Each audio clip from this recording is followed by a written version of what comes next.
Assalamualaikum warahmatullahi wabarakatuh. Di sini saya akan menjelaskan materi yang sudah saya rangkum di dalam PowerPoint, yaitu materi bab 7 tentang tantangan dari zaman digital masyarakat dan teknologi informasi saat ini. Sebelumnya, izinkan saya untuk memperkenalkan diri saya.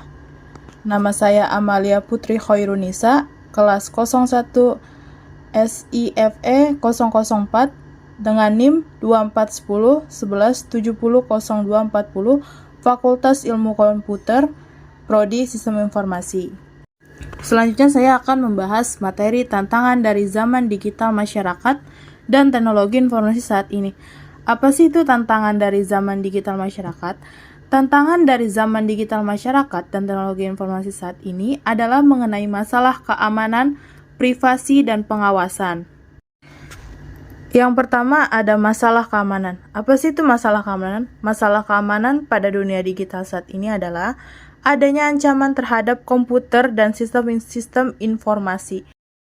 Berikut beberapa faktor masalah keamanan. Yang pertama ada kesalahan, kecelakaan, dan bahaya alam. Kita ambil contoh dari kesalahan. Ada dari kesalahan manusia, kesalahan prosedural, kesalahan perangkat lunak, kesalahan data tidak invalid. Berikutnya ada kejahatan komputer. Kejahatan komputer itu berupa tindakan ilegal yang dilakukan terhadap komputer atau telekomunikasi, seperti pencurian perangkat keras, pencurian perangkat lunak, dan bisa juga terjadi pada pengguna komputer atau telekomunikasi untuk melakukan tindakan ilegal seperti pencurian identitas. Yang ketiga, ada penjahat komputer. Apa sih itu penjahat komputer?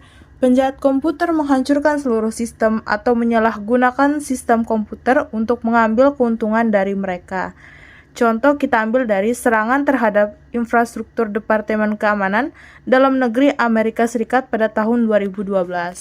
Selanjutnya, nomor 2 ada masalah privasi. Apa sih itu masalah privasi? Privasi memiliki arti pelindungan atas hak pribadi seseorang, termasuk hak untuk menjaga informasi pribadi, kehidupan pribadi, dan hak untuk tidak diawasi atau dimonitor tanpa persetujuan yang jelas. Pertama dari organisasi bisnis. Google menyumbangkan sekitar 25% dari semua lalu lintas konsumen internet di Amerika Utara, lebih dari gabungan Facebook, Netflix, dan Instagram. Yang kedua dari pemerintah.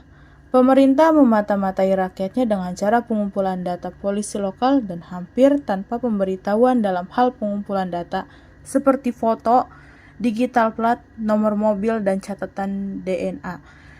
Yang ketiga dari pemerintah asing dan kelompok kriminal.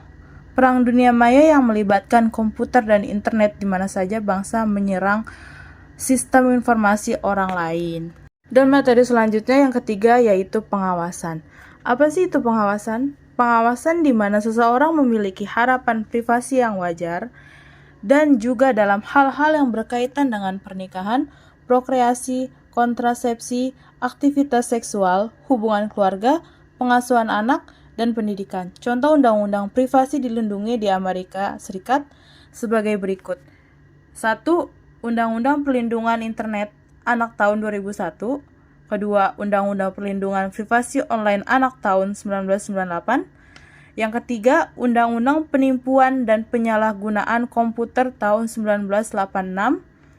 Yang keempat, Undang-Undang Perlindungan Privasi Pengemudi tahun 1994. Yang kelima, Undang-Undang Privasi Komunikasi Elektronik tahun 1986. Yang keenam, Undang-Undang Kebebasan Informasi Elektronik tahun 1996. Yang ketujuh, Hak Pendidikan Keluarga dan Undang-Undang Privasi tahun 1974. Yang ke-8, Undang-Undang Privasi tahun 1974. Nah, kesimpulan materi yang sudah saya sampaikan bahwasanya di era sekarang ini banyak pebisnis yang harus bisa berpikir kreatif dan membuat sesuatu inovatif yang bisa menarik para pelanggan, dan di era digital banyak pebisnis menghadapi berbagai tantangan yang memerlukan perhatian dan solusi kolaboratif dari pemerintah, industri, dan individu. Membangun kesadaran, meningkatkan literasi digital, dan mengembangkan kebijakan yang melindungi privasi dan keamanan adalah langkah-langkah penting untuk mengatasi tantangan ini.